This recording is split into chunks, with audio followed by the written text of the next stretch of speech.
Bon, alors je reprends un peu la parole parce que là, c'est important. On va parler relations hommes et femmes. Mais non, je ne vais pas vous faire la morale, hein. Qu'est-ce que je vous ai déjà fait la morale? Non. Bon, vous savez que les hommes aiment les femmes et que les femmes aiment les hommes. Comme papa aime maman et comme maman aime papa. Quoi? Déjà une question, ça commence bien. Ta maman n'aime plus ton papa. Ah, ça commence mal. On oublie cette histoire de papa et de maman. Il n'y a plus de papa, il n'y a plus de maman, ok? Tes parents sont pas morts. Mais oui, je sais qu'ils sont pas morts. C'est pas ce que je voulais dire. On imagine simplement que je n'ai jamais parlé des papas et des mamans. Si vous préférez, disons que les papas n'aiment plus les mamans. Ton papa aime toujours ta maman. Oui, bon, super, je suis heureuse de le savoir. Il est canon ton papa? Parce que s'il n'y a que ça, je peux peut-être les séduire pour qu'ils trompent ta maman. Après, je m'arrange pour qu'elle les sache. Et puis c'est réglé. Je l'ai déjà fait. C'est pas bien difficile, hein, ça peut se faire. Ton papa voit déjà plusieurs femmes. Ah oui, bah dis donc, il cache bien son jeu, hein. Je pensais pas ça de lui. Bon, on va pas faire la situation de famille de tout le monde. Ce n'est pas le but. J'arrête de tourner autour du pot avec des exemples. Je vais me contenter d'être explicite. Les hommes sont des cochons et ont envie de se taper toutes les femmes qui passent. Les femmes sont hypocrites car elles aussi adorent copuler et aiment bien que bien profondément les hommes.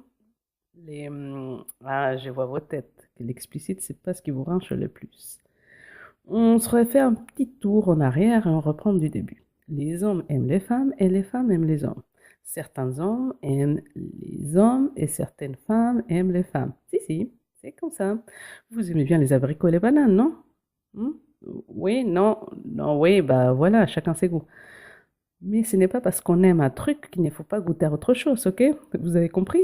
Alors attention, je complique encore la chose. D'autres hommes aiment les hommes et les femmes, et d'autres femmes aiment les femmes et les hommes.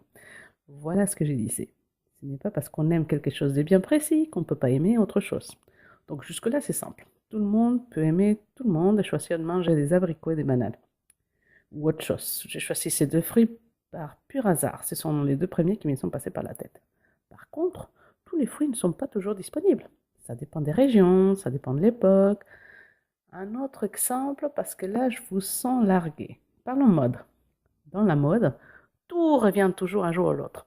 Dans les années 60, 1960, oui, c'est ça, le siècle passé, faites les malins. Donc, dans les années 60, la mode était par exemple au jean pas de def, qui, soit dit en passant, était déjà la mode des années avant. Donc, ces jeans avec le bout des jambes larges, qu'on appelle donc pas de def, en référence aux pattes d'éléphant, sont redevenus à la mode il y a peu. C'est là que cet exemple devient intéressant, car le fait d'aimer tout le monde est aujourd'hui accepté, mais ce n'était pas le cas avant.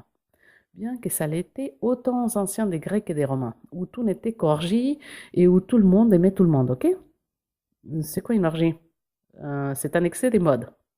Je voulais en venir au fait qu'à l'époque des pirates, la mode était différente. Ce n'était pas bien vu de tout manger. Il y avait qu'un menu unique détoléré, fallait faire attention si on voulait manger autre chose. Par contre, les plats du jour étaient agrémentés différemment qu'aujourd'hui. On avait le droit de se toucher, de mater, de se tripoter un peu. Ça ne choquait pas grand monde. En plus, dans cette histoire, le capitaine et la commandante s'offusquent contre eux par principe, par fierté, car ils ne sont pas réellement choqués de l'attitude de l'un de l'autre. Il y a même une certaine complicité qui s'est déjà créée. Par contre, là où c'est important, c'est que de nos jours, dans votre vie de tous les jours, bah, faut pas le faire. C'est plus à la mode. C'est pas au menu, petit pirate et petite pirate. On ne touche pas quelqu'un qu'on ne connaît pas, encore moins si la personne ne le veut pas. Et plus encore moins là où ça peut être gênant. Où est-ce que ça peut être gênant? Sur les parties intimes. C'est quoi une partie intime? Ça veut dire ce que ça veut dire. Réfléchissez au lieu d'attendre qu'on vous explique tout, tout le temps. L'intimité, c'est ce qu'on ne veut en général pas montrer. Les fesses, les sexes, les seins. Non, pas les pieds. Oui, j'ai dit sexe. Arrêtez de glousser comme des demeurés. Sexe, sexe, sexe, sexe. Voilà. Voilà, c'est pas si tabou. Ce n'est pas un grand mot. Les sexes, c'est naturel. Et au jour d'aujourd'hui, quoi de mieux que l'écologie? Mais on reviendra certainement plus tard. Ça aussi, c'est un sujet qui peut m'inspirer. La morale, mes petits pirates, c'est qu'on doit respecter les corps de l'autre et qu'il ne faut pas, et qu'il faut savoir vivre et s'adapter à la mode du moment. Les hommes ne doivent pas toucher les parties intimes des femmes sans leur consentement et bien entendu, les femmes ne doivent pas toucher les parties intimes des hommes sans leur accord. D'accord? Tout en sachant qu'à chaque époque, sa mode et ses mentalités.